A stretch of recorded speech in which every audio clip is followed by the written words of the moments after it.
율법의 1.1획에 담긴 신령 생명, 성언의 문자를 완성하시는 주님의 신비. 형제 자매들이여, 여러분은 성언의 문자를 무엇이라고 여기십니까? 단순한 옛 기록입니까? 인류가 따라야 할 윤리적 규범에 불과합니까? 아니면 그 한 글자 한 글자 속에 1000개의 생명이 살아 숨쉬는 신성한 보고입니까? 오늘 우리는 주님께서 이루신 가장 신비로운 일 하나를 함께 묵상하려 합니다. 그것은 바로 율법을 폐기하지 않으시고 충만케 하셨다는 사실입니다. 주님은 마태복음 5장에서 분명히 말씀하셨습니다. 진실로 너희에게 이르노니 천지가 없어지기 전에는 율법의 1.1획도 결단코 없어지지 아니하고 다 이루리라. 이 말씀 안에 우리의 모든 영의 설교가 시작되는 자리가 있습니다. 성언의 문자적 뜻은 단순한 외피가 아닙니다. 그것은 신령 진리가 최종적으로 도달하여 머무는 종결지이며 주님의 신령 영령에서 발출된 외적 형체, 곧 노모스입니다. 영혼이 육체를 통해 자신의 성질을 드러내듯이 문자라는 결과 안에는 원인 되는 영적 뜻과 목적이 되는 천적 뜻이 함께 내포되어 있습니다. 형제자매들이여, 그러므로 문자가 없는 내적 진리는 실천될 수 없는 추상에 불과하며 내적 진리가 없는 문자는 죽은 글자에 지나지 않습니다.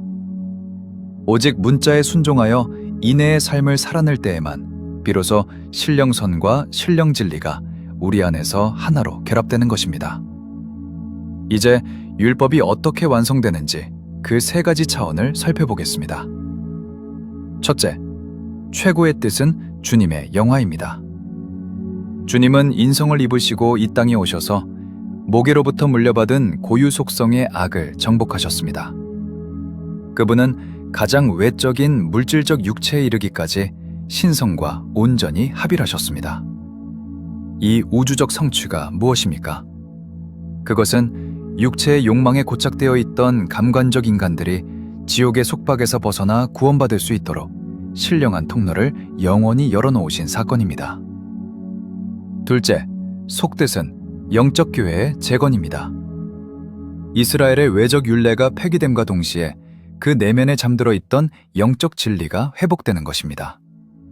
이것은 멸망한 인류를 구원하시기 위한 새로운 교리적 체계의 완성이며 태고 시대의 고대 교회가 누리던 영적 원형이 다시 복원되는 시스템의 재건입니다.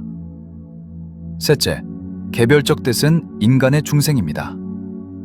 주님의 영화 과정을 모형으로 삼아 우리 각 사람이 주님의 진리를 실천함으로써 내면의 악을 정화해 나가는 길입니다. 주님의 신령 인성에 대응하는 개별적 형체로 거듭나는 것, 바로 이것이 중생의 본질이며 삼원의 가르침이 우리 인격의 삶에서 실천적으로 종결될 때 비로소 완성되는 것입니다. 형제자매들이여, 그래서 율법의 1.1획이 변할 수 없는 것입니다. 가장 외적인 자연적 진리는 신령 능력이 작용하는 거점입니다. 이 외적 규범들이야말로 1000개의 질서를 유지하고 우리의 수용 그릇을 보존하는 불변의 좌표인 것입니다. 여기서 우리는 2 단어를 기억해야 합니다. 노모스와 엔톨레입니다. 노모스는 외적 형체이며 수용 그릇이며 율례와 법도입니다. 엔톨레는 내적 신령 영령이며 신령선에서 발출된 진수이며 율법의 완성입니다. 이 둘이 분리되면 안 됩니다. 노모스의 엔톨레가 충만하게 채워질 때 그 율법은 비로소 생명을 얻습니다.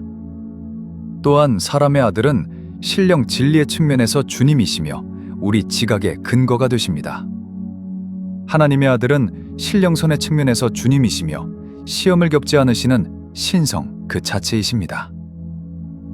그런데 형제자매들이여, 여기에 무서운 경고가 있습니다. 인간이 자신의 고유 속성에 갇혀 성언을 해석할 때 그 율법은 생명을 잃고 임의적 교리로 타락합니다. 주님께서 책망하신 서기관과 바리새인이 바로 그 표본입니다. 서기관은 거짓 교리를 상징하고 바리새인은 악한 삶을 상징합니다. 이들은 겉사람의 탐욕과 관능적 추론으로 율법을 재해석하여 내적 생명과 분리된 외적 규범 준수에만 매달렸습니다. 그 결과가 무엇입니까? 선의 모독이며 진리의 위화입니다. 이러한 감관적 해석은 본질적으로 주님이 아닌 자기 자신을 섬기는 우상숭배로 귀결됩니다. 율법을 지킨다고 자부하면서 실은 자기 공로를 세우고 자기 의로움을 자랑하는 자리에 서 있는 것입니다. 반면 중생한 사람은 어떻습니까? 내면 마음에 청계적 사랑을 담은 자, 주님으로부터 유입된 신령 진리와 신령선이 결합한 자, 주님을 향한 사랑과 무조건적 인애를 실천하는 자입니다. 이런 사람만이 청계적 지혜와 총명의 빛 가운데 거하게 됩니다. 그렇다면 우리는 어떻게 이 길로 나아갈 수 있습니까? 중생의 실천적 경로를 3가지로 정리하겠습니다. 첫째, 공로사상의 해초입니다. 중생 초기에서는 자신의 공적을 내세우려는 이기적 동기가 섞인 조잡한 선입니다. 이 공로의식은 선을 모독하고 진리를 더럽히는 원인이 되므로 반드시 해체되어야 합니다. 내가 했다는 의식, 내가 의롭다는 자만, 이것이 떨어져 나가야 합니다. 둘째, 영적 시험과 변방의 원리입니다. 중생 과정에서 악은 완전히 사라지는 것이 아닙니다. 지속적인 영적 시험을 통해 마음의 중심에서 변방으로 밀려나는 것입니다. 그렇게 변방으로 물러난 자리, 그 중심부에 비로소 주님으로부터 주입된 순수한 선이 자리 잡게 됩니다. 셋째, 천계적 대응의 회복입니다. 지상의 태양이 천계의 태양, 곧 주님의 신령 사랑을 돕는 방편이듯이 우리의 육체적 행위는 영혼을 돕는 순수한 수단으로 전환되어야 합니다. 자신의 노력을 과시하는 자리에서 주님의 생명을 그대로 흘려보내는 내개체로 자아가 최적화되어야 하는 것입니다. 형제자매들이여, 중생의 최종 지표는 무엇입니까? 무조건적인 이웃사랑, 곧 인애입니다. 자신의 공로를 주장하지 않고 풍성한 의로움에 도달할 때, 그때 비로소 성원의 문자적 뜻과 내적 진리가 우리 안에서 하나로 결합되는 것입니다. 이 모든 과정은 두 성내전 안에 거룩하게 새겨져 있습니다. 세례는 내면의 악과 거짓을 씻어내는 정화의 단계를 표의합니다. 성만찬은 주님의 신령 인성과 온전히 결합하는 중생의 완성을 표징합니다. 천국에서 큰 자는 누구입니까? 계명을 삶으로 행하며 가르치는 자, 곧 선 안에 머무는 자입니다. 작은 자는 누구입니까? 진리에 대한 지식은 있으나 선에서 분리된 자, 곧 지옥의 경계에 서 있는 자입니다. 우리가 회복해야 할 인간상은 무엇입니까?